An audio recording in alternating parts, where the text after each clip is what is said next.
The world's biggest company, Apple, is going to greater lengths to sell its new iPhone 5S and so-called affordable iPhone 5C in China, including near-simultaneous launch events in Beijing and California, a first for the American company. Earlier this week, Apple also won the network licenses to distribute both models on the world's biggest phone carrier, China Mobile, though the deal is yet to be sealed.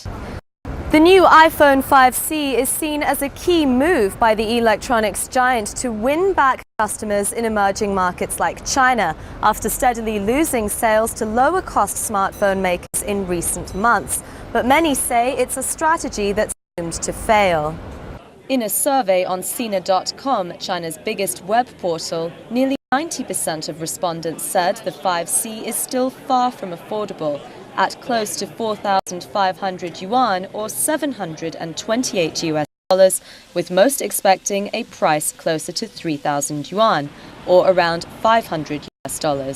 Although the 5C is meant to be cheaper, it's still expensive.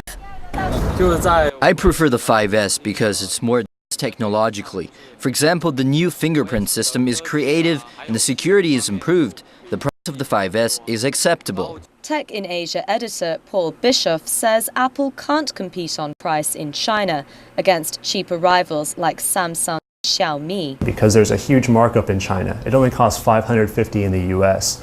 Apple always marks up their products a lot in China. It's not really clear why, maybe for tax reasons. The best Xiaomi phone, Xiaomi is a local brand, their flagship phone only costs $325 US, which is less than half the price of iPhone's budget model.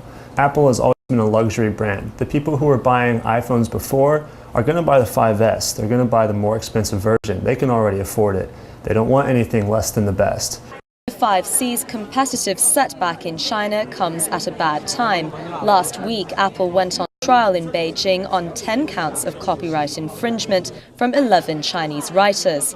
It also follows Apple's perceived double standards in its warranty policy for Chinese consumers, sparking wide public criticism earlier this year.